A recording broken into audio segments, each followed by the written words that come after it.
In New Zealand, the day begins with John diligently going door to door collecting protection money from neighbors for the local kingpin. During his rounds, he encounters Gaz, who, feeling bored, decides to join him. After collecting all the payments, John heads to meet his boss, Shelton, who reveals a new explosive vest designed by his sister, Kelly, which piques John's interest. However, Shelton quickly shifts the focus to a more pressing matter: the Chinese mafia's intentions to establish a foothold in the town, starting with a gambling operation at Wee's antique shop.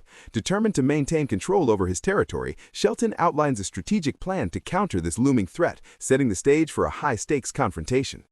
Their conversation shifts to a bowling club, where they fantasize about what they would do with such riches. John's fears weigh heavily on him, especially with Shelton looming over them. In a moment of vulnerability, John confides in Kelly at a cemetery, expressing a desire to establish his own gang, but he is challenged to muster the courage to act. Upon returning home, John faces the harsh reality of his living situation, with a landlady demanding he vacate the garage where he has been staying. This realization prompts a moment of self-reflection, leading him to build the confidence to reach out to Gaz and commit to the robbery. In the chaotic atmosphere of the antique shop, John and Gaz prepare for their heist, anxiously awaiting a shipment. When a car arrives, bringing with it a tire, John suspects it conceals the hidden money. After the delivery leaves, they mask up and Gaz reveals a gun, escalating the tension. Bursting into the shop, they demand the location of the Chinese money, and a quick exchange reveals the tire is indeed filled with cash. As John hastily gathers the loot, an employee warns them about the dangerous implications of stealing from the mafia. In a moment of distraction, John's eyes are drawn to a mysterious bracelet, which he decides to take as a gift for Kelly, dismissing the ominous warning about its peril. As Gaz spots an approaching car, panic ensues, prompting them to flee through the back door, unaware of the dark consequences that may follow their actions. After causing a commotion, the tension escalates as frustration mounts when an individual discovers outside a box cutter is used to sabotage another vehicle. Before the escapees, John and Gaz manage to meet up and flee in their own car just in the nick of time. They drive away, narrowly evading capture. Their escape leads them to a secluded hideout in the woods, where the atmosphere shifts dramatically. Suddenly, out of nowhere, two shadowy figures spring forward, overpowering John and capturing him, leaving Gaz to face the unfolding chaos alone in their hidden refuge. A tense confrontation unfolds as John faces betrayal at the hands of Gaz, with Shelton stepping in to assert control. Shelton, aware of the underlying plan, takes possession of a bag filled with money. During the altercation, he discovers a peculiar bracelet on John's wrist and slips it on, ridiculing John for his interest in what he deems girly things. The atmosphere thickens as Shelton coldly instructs Gaz to eliminate John, but Gaz hesitates, unable to follow through with the order. In a twist, a thug named Damage volunteers to carry out the deed, while Gaz is compelled to witness the impending violence. The situation escalates when Damage fires a shot, only for the bullet to defy expectations by traveling backward, inadvertently striking Terry in the eye, leaving Gaz without any remaining ammunition and escalating the chaotic tension in the scene. In a tense moment, John seizes the opportunity to escape from the chaos of a shootout, darting away from his pursuers and seeking refuge inside an abandoned trailer. Within its confines, he catches a glimpse of a peculiar bracelet that catches his interest, particularly a strange button on its surface. As he contemplates his next move, he hears an unexpected voice urging him to press the button. To his astonishment, he encounters a duplicate of himself at the back of the trailer, which sends him into a panic. He rushes away, grappling with the shocking revelation of his ability to duplicate himself, while the second John calls out he will know when it's time to push the button. Exhaustion overtakes John, forcing him to pause and recover, just as the thugs close in, heightening the sense of urgency and danger surrounding him. As thugs attempt to drown John by submerging him in filthy water, desperation drives him to press a button on a mysterious bracelet. The scene momentarily blurs, and an unusual sensation envelops his body. When clarity returns, John discovers he is alone in an empty trailer, a stark contrast to the chaos he just experienced. Confused yet intrigued, he rushes back to the hideout, where he is taken aback to find himself surrounded by multiple versions of himself, all looking equally astonished. The realization dawns that the bracelet has transported him 5 minutes into the past. Just as he processes this extraordinary twist, the chase resumes, prompting future John to seek refuge amid the confusion. The atmosphere is tense and chaotic, filled with the urgency of impending danger and the thrill of a second chance. In a tense atmosphere, Kelly urgently warns John that Shelton's gang remains a persistent threat, intent on eliminating him. She expresses her admiration for John's previous actions and suggests he should reclaim the money that Shelton has concealed in the basement. Despite her pleas, John is reluctant to engage with the gang and expresses a desire to flee.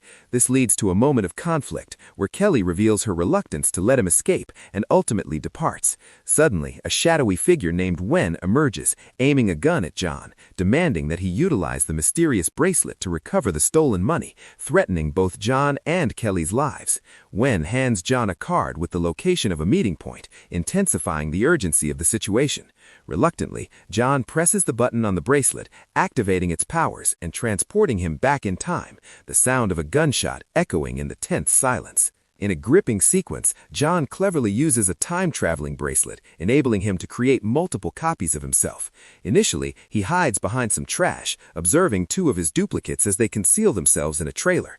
As the environment clears, he decides to activate the bracelet once more, sending himself back another 5 minutes. This time, he witnesses a third version of himself observing the first two. Just as he prepares to press the button again, another copy intervenes, leading to confusion among the duplicates about the changes unfolding in their timeline. Realizing they need assistance, the group seeks out a friend, knocking on a nearby container in hopes of finding help to navigate the complexities of their situation and to strategize their next move. The atmosphere is charged with anticipation as the copies of John collectively grapple with the implications of their time-traveling escapades. In a tense moment, Jay prepares to confront a situation involving multiple versions of himself, specifically two duplicates named John. He inspects a mysterious bracelet, realizing its connection to the notorious demon Toad, known for its insatiable appetite. The bracelet's origins trace back to ancient China, where a monk, during tumultuous times, entrusted it to a warrior named Wei. This warrior, driven by the desire to protect his homeland, disregarded the monk's grave warning about the consequences of meeting his own duplicate while time traveling. Using the bracelet's powers, Wei triumphed in battles by repeatedly visiting past conflicts with newfound strategies, earning him the status of a celebrated hero. However, his fixation on encountering another version of himself ultimately led to his downfall, as the demon Toad came for him, resulting in his demise. Now, Jay instructs the other versions to synchronize their actions to return to the past, emphasizing the need for caution in their endeavors. The Johns, facing the threat of violence if they venture into Shelton's territory, opt for a daring bank heist to secure funds. They prepare for the heist by purchasing masks and toy guns, painting them black to enhance their intimidating appearance. With a sense of bravado, they storm into the bank, but their plan quickly unravels when an armed woman responds with gunfire, striking one of the Johns. The remaining member, in a panic, flees and seeks refuge in a public bathroom. Once hidden, he decides to activate a time travel device, transporting him back 5 minutes to a moment before the chaos ensued. However, upon reappearing, he encounters an unexpected situation as someone is already using the toilet. Opting not to engage, he slips out, only to find himself back in the woods, contemplating the next steps in this bizarre turn of events. In a tense and chaotic bank heist, a third John, having traveled back in time, stealthily disarms a woman by snatching her gun from her bag while she's distracted. Shortly after, the other two Johns arrive, and the situation escalates as they awkwardly attempt to threaten the clerk. Their bizarre presence sends the supervisor into a panic, causing him to vomit at the sight of the would-be robbers. Despite the clerk's reluctance, she hands over a valuable box to the trio. Once back in the woods, anticipation turns to disappointment as they discover the box contains little more than a paint bomb, which explodes in their faces. Amid the mess of checks and pension slips, one John manages to find a mere $38, prompting the others to send him back, indicating the heist has not gone as planned. In a chaotic series of events, a duo of copies strategizes a plan to repeatedly rob Shelton, utilizing a unique bracelet for trial and error. Their antics lead them to a bowling club, where a clerk, suspicious of their behavior, promptly alerts Shelton. As one copy takes a break in the bathroom, the other John is ambushed by Damage and his gang, who quickly overpower him. Despite his struggle to activate the bracelet, his arms are restrained, culminating in a brutal stabbing by Damage. Miraculously, as John's body collapses, he inadvertently activates the bracelet, vanishing from the scene without the injury. He seizes the opportunity to hide in a bathroom stall, biding his time until the second copy appears. With newfound resolve, he charges back into the fray, striking Damage from behind, successfully turning the tide and causing the remaining thugs to flee. After a moment of realization, the group of Jays acknowledges their transformation into a formidable gang, proudly naming themselves the Mega Time Squad. Meanwhile, tension builds as Kelly prepares an explosive vest for a character named Shelton. Amidst this chaos, Shelton receives alarming news about John's newfound gang and quickly summons his men to his location. As they gather, Shelton assigns Sammy the task of guarding the perimeter. Outside, Sammy waits in a vehicle, smoking, when he catches a glimpse of movement in the shadows. He activates the car lights, revealing John's presence. However, faced with the sight of a former friend, Sammy hesitates to pull the trigger. Just as he grapples with his conscience, he is startled by the sudden appearance of a second John, escalating the already charged atmosphere. Shelton's house becomes the setting for a chaotic encounter, as Sammy allows the Jays entry, leading to a clever distraction for the thugs inside. Armed with time-traveling abilities, the Jays create confusion by appearing in multiple locations simultaneously. One Jay, spotted on surveillance, prompts Shelton to send out a thug with a gun, but the Jay quickly escapes, while another sneaks in to divert attention. The ensuing chaos escalates as the thugs are baffled by the reappearing Jays, who utilize their powers to evade capture. Shelton, observing multiple screens, believes there's a malfunction as the Jays continue to appear together, revealing the extent of their time manipulation. The confusion peaks from one thug is ambushed unexpectedly by a Jay with a hammer. Meanwhile, another Jay searches the basement for hidden money, finally discovering a bag just as the gang approaches, leading to a frantic attempt to escape amidst the turmoil. In a tense moment, John discovers a money bag hidden in the basement, which sets off a chain of events. While Kelly attempts to enjoy some chips alone, she is approached by Damage, who makes an awkward attempt at flirting. When she tries to push him away, he disregards her protests and invades her personal space. John intervenes, confronting Damage, who responds by brandishing a gun and labeling John a coward. Determined to prove his bravery to Kelly, John retaliates by striking Damage with the money bag and taunting him about his injury. Damage, humiliated, retreats while vowing revenge. Seizing the opportunity, John invites Kelly to escape with him. Meanwhile, Shelton and his crew search the basement, only to realize the money is missing. As chaos ensues outside, John and Kelly make their getaway in Gaz's car, leaving Shelton's men scrambling to find them. After a tense encounter where a bullet injures one of them, the group of 4 Johns realizes they have excessively used the time travel button, leading to unforeseen complications. Upon returning home, they find that the landlady has discarded John's belongings, with her son currently burning the items. In a show of intimidation, the Johns confront him and successfully retrieve his car keys. Soon after, John and Kelly arrive at an inn, where they inquire about the arrival of others. While waiting, they decide to rent a room and share a snack, leading to a moment of bonding. John recounts his past, explaining how he came to work for Shelton, while Kelly reveals her own troubled history, disclosing that she moved in with her brother after a drastic act of rebellion in which she created a bomb to retaliate against school bullies.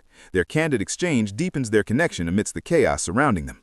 A romantic moment between the couple is suddenly disrupted when multiple versions of John burst into the room. The atmosphere shifts from intimacy to tension as the Johns engage in a heated argument, each blaming the others for mishandling the time travel button. Amidst the chaos, Kelly seizes the opportunity to suggest that with so many copies of John present, they could easily overpower Wen and seize the money for themselves. Her proposal ignites further conflict as the Johns are reluctant to share the spoils, leading to accusations of selfishness. Kelly's frustration manifests as she labels them as egomaniacs, highlighting the growing discord among the group. Meanwhile, outside, Lei discovers Gaz's vehicle and contacts Shelton to update them on their whereabouts, adding another layer of tension to the unfolding situation. The scene captures a blend of romantic tension and chaotic rivalry, underscoring the complexities of their predicament. As the night unfolds, a group of individuals finds themselves in a precarious situation, with one among them waking up and heading to the bathroom. Suspicion arises as another follows suit, but they don't meet, leading to an argument. Venturing outside for fresh air, one notices disturbed plants and is soon startled by a presence behind him. The chaos escalates when a bloodied figure is discovered, causing panic to erupt. In the ensuing turmoil, a mysterious killer appears, dragging one individual away while the others scramble to escape. Tension mounts as they navigate through a locked manager's door, desperately seeking refuge from an approaching gang. In a moment of quick thinking, one cleverly distracts an attacker, while another seizes the opportunity to escape with a valuable bag. As the situation intensifies, confrontations ensue, leading to chaotic brawls and unexpected alliances in their frantic bid for survival. Chaos erupts as Terry fatally shoots John 4, resulting in a gruesome scene that leaves Kelly splattered with blood. In the aftermath, believing all the versions of John are dead, Shelton urges Terry to seize the money bag, prompting the gang to make their escape. Amidst the turmoil, another John 5 awakens, attempting to connect with Kelly, but her frustration leads her to leave him behind. In a moment of frustration, John 5 retrieves car keys from John 4's remains, a grim reminder of the violence that is unfolded. Disgusted yet determined, he drives away in Gaz's car, grappling with the weight of his decisions. As he drives, thoughts of using the time travel bracelet flicker in his mind, but ultimately he chooses to remove it, contemplating a future devoid of time travel and the chaos that accompanied it. In a tense atmosphere filled with urgency, John seeks counsel at Wall-E at an antique store, revealing a crucial moment in his journey. Wall-E shares a haunting image that illustrates his own harrowing experience of being hunted, emphasizing the relentless nature of the threat they face. He explains that the demon will continue its pursuit until only one copy remains, a fate that has left Wall-E the last of his kind, the only survivor of a similar ordeal. This revelation rings alarm bells for John, prompting him to confront and eliminate any remaining copies of himself to ensure his survival. With this grim advice weighing on him, John prepares to visit Jay, setting the stage for the next critical steps in his fight against the impending danger. John and Jay execute a stealthy infiltration of Shelton's house, employing clever tactics to neutralize two thugs with a slingshot and bolus. After swiftly bringing them down, they securely tie them up and stash them away in a closet to avoid detection. Meanwhile, Shelton, monitoring the situation through security cameras, observes the unfolding events with growing concern. Alerted to the breach, he dispatches Terry to handle the intruders. In a tense corridor encounter, Jay attempts to strike Terry with his slingshot, but chaos ensues when Terry accidentally discharges his weapon, injuring Jay in the leg. Undeterred, Jay retaliates with his slingshot, managing to hit Terry in the eye, escalating the conflict as the stakes rise within the confines of Shelton's domain. John searches for Kelly, and upon finding her, he expresses remorse for his earlier behavior and reveals that he has discarded the bracelet that symbolized his past mistakes. This gesture leads to Kelly's forgiveness, but she insists he promised to behave moving forward. As they attempt to leave with Jay, they are confronted by a gang led by Shelton, who threatens John with a gun. In a tense moment, Kelly tries to protect John, but Shelton's men pull her away and he strikes John down. Despite the danger, John remains unafraid, asserting that Shelton lacks the capability to act decisively. Shelton, cornered, tries to assert his authority, but when he calls for a volunteer to carry out the threat, his henchmen refuse, realizing his leader's incompetence and weakness. This confrontation highlights the shifting power dynamics between John and Shelton, setting the stage for further conflict. A tense scene unfolds as one character stands with a sense of pride, professing love, just before the atmosphere shifts dramatically. In a sudden turn of events, an altercation occurs when a gun is raised, but another character swiftly shoots first, snatching the money back. An attempt to escalate the violence is thwarted when a third party intervenes, wielding a slingshot and successfully scaring the aggressor away. Following this chaos, reconciliation takes place between the two remaining characters, marking a moment of unity amidst the turmoil. Shortly after, they embark on a journey in a stolen vehicle, where a revelation occurs. Hidden in a bag is the stolen money, cleverly taken without notice. Meanwhile, the consequences of other actions unfold as another character faces a grim fate after delivering what he believed to be the original bag.